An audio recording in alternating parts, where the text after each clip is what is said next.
आज की वीडियो में हम बात करेंगे एमक्योर फार्मास्यूटिकल लिमिटेड आईपीओ के बारे में। इस वीडियो में हम आईपीओ की फुल डिटेल्स के बारे में बात करेंगे। कंपनी का बिजनेस वर्क क्या है उस बारे में हम बात करेंगे। कंपनी के फंडामेंटल एनालिसिस कैसे हैं वो हम देखेंगे और इस आईपीओ में हमारी क्या स्ट्रेटेजी होने वाली है वो भी हम देखेंगे।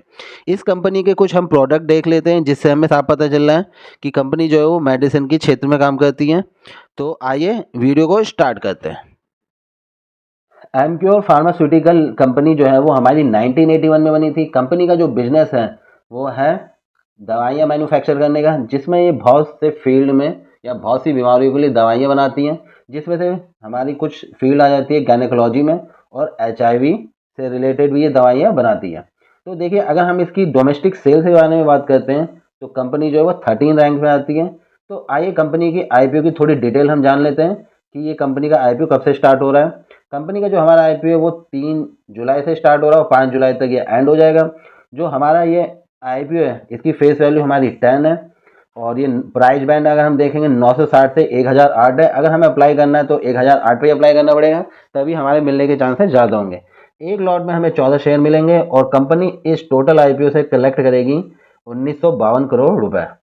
अब इस आईपीओ की जो लिस्टिंग होनी है वो होनी है 10 जुलाई को, और इससे ये जो पैसा कलेक्ट करेंगे उससे कंपनी अपने जो है डेट को रीपेमेंट करेंगे और कुछ जनरल कॉर्पोरेट पर्पस के लिए यूज करेंगे।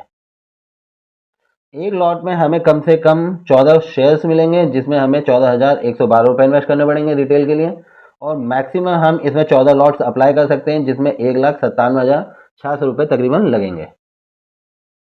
तो आइए कंपनी के कुछ बैलेंस शीट्स में देख लेते हैं कि क्या क्या है। अगर हम ईयर और ईयर देखते हैं तो कंपनी के एसेट्स जो है वो इंक्रीज हुए हैं, कंपनी का रेवेन्यू भी इंक्रीज हुआ है। लेकिन अगर हम देखते हैं तो कंपनी का जो प्रॉफिट आफ्टर टैक्स है वो डिक्रीज हुआ है। तो प्रॉफिट डिक्रीज होना कुछ अच्छी बात नहीं है कंपनी के लिए। और अगर हम इसकी नेटवर्थ देखेंगे तो नेटवर्थ भी कंपनी की इंक्रीज हुई है। टोटल बोरोइंग में देखेंगे तो यहाँ पर भी पैसा हमारा नॉर्मली है, जितना पहले था उतना ही अभी भी बचा ही है। और आईपीओ से जो भी पैसा मिलेगा कंपनी उससे अपने डेट को रिड्यूस करने की कोशिश करेगी, और देखते हैं कंपनी कितना डेट रिड्यूस करती है। कंपनी का जो डेट है, बोरोइंग है, वो तकरीबन उतनी ही थी जितनी है, लेकिन अच्छी बात यह है कि कंपनी का जो रिजर्व है उसमें पैसा इंक्रीज हुआ है। तो ये काफ़ी अच्छी बात है। कंपनी ने अपनी इन्वेस्टमेंट को भी थोड़ा सा इंक्रीज किया, पहले तो बिल्कुल भी नहीं था। तो अब ये देखिए, यहाँ पे हमने एक चीज़ देखी थी, कंपनी का जो हम प्रॉफिट देख रहे हैं ये ईयर ऑन ईयर का प्रॉफिट है जो कि हम देख रहे हैं।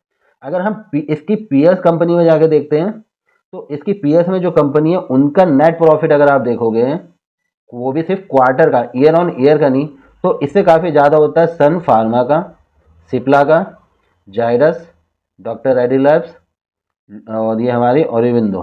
ठीक है, और अगर इनका भी हम निकाल के देखेंगे मतलब ईयर ऑन ईयर का, तो अदर कंपनी का भी जो प्रॉफिट है वो इससे ज़्यादा है। तो इससे ये पता चल जाता है कि कंपनी जो है हमारी, उनका प्रॉफिट इतना ज़्यादा नहीं है कंपैरिजन टू उनकी पीयर कंपनी। तो अगर हमें इन्वेस्ट करना है तो हम दो तरीके से यहाँ पे इन्वेस्ट कर सकते हैं। तो अगर मैं कंपनी का जीएमपी देखता हूँ तो यहाँ पे 310 रुपये दिखा रहा है, तकरीबन 300 रुपये ये प्लस खुल सकता है। सपोज मान लो 1008 का हमारा शेयर प्राइस है और हम 300 ऐड कर देते तो तकरीबन 1300 के नियर पे ओपन होगा, मतलब 30% का प्रॉफिट मिल सकता है शॉर्ट टर्म के लिए। और यहाँ पे अभी देखते हैं कि अभी 5 जुलाई को इसकी लास्ट डेट है और अभी ये 1.3 गुना ही भरा है। देखो, अब 1952 करोड़ ज़्यादा अमाउंट है, ठीक है, तो इसको अप्लाई करने के लिए भी पैसा ज़्यादा चाहिए।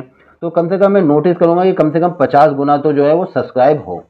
अब मैं क्या करूँगा, 5 जुलाई को यहाँ पे क्या करूँगा, अप्लाई तो कर दूंगा, लेकिन पेमेंट कब करूँगा, बाद में करूँगा 3 बजे के बाद, देखूंगा कि कितना गुना सब्सक्राइब हुआ है, जिससे कि समझ में आ जाए कि इसे मुझे अप्लाई करना चाहिए या फिर नहीं। क्योंकि आप सब लोग जानते हैं बहुत सारे आईपीओ आए हैं जो हमेशा शॉर्ट टर्म के लिए अच्छी जो क्या है प्रॉफिट लिस्टिंग दे रहे हैं। तो इससे एक बेनिफिट हमें ये मिल जाता है कि हम छोटी लिस्टिंग गेन के लिए भी प्रॉफिट ले सकते हैं। जीएमपी पे भी हमें नज़र रखनी पड़ेगी कि जीएमपी तो चेंज नहीं हो रहा है और हमारा जो है वो सब्सक्रिप्शन बढ़ रहा है या फिर नहीं बढ़ रहा है। जितना ज़्यादा सब्सक्राइब होगा उतना ही ज़्यादा हमें बेनिफिट मिलने के चांसेस हो सकते हैं। और मार्केट में कोई नेगेटिव न्यूज़ नहीं है वो भी हमें ध्यान में रखना होगा, जिससे कि हमें समझ में आ जाए कि इससे हमें लॉस कम और प्रॉफिट हो सकता है। और बहुत सारे लोग हैं जो लॉन्ग टर्म के लिए इन्वेस्ट करना चाहते हैं, कुछ लोग शॉर्ट टर्म की लिस्टिंग गेन के लिए अप्लाई करना चाहते हैं और कुछ सिर्फ प्रॉफिट लेना चाहते हैं। तो आप इस आईपीओ के लिए अप्लाई करेंगे या फिर नहीं, वो आप मुझे कमेंट करके ज़रूर बता देना। और ये आईपीओ आपको कैसा लगता है, क्या ये लिस्टिंग गेन देगा या फिर नहीं। अभी मेरा इस आईपीओ के लेके कुछ भी वो नहीं है, बस जीएमपी अच्छा दिखा रहा है कि हाँ भाई तुम्हें 30% का प्रॉफिट मिल सकता है। जीएमपी पे भी हमें नज़र रखनी पड़ेगी। अगर आपको वीडियो पसंद आई होगी तो लाइक कमेंट जरूर कर देना, और वीडियो देखने के लिए बहुत बहुत धन्यवाद।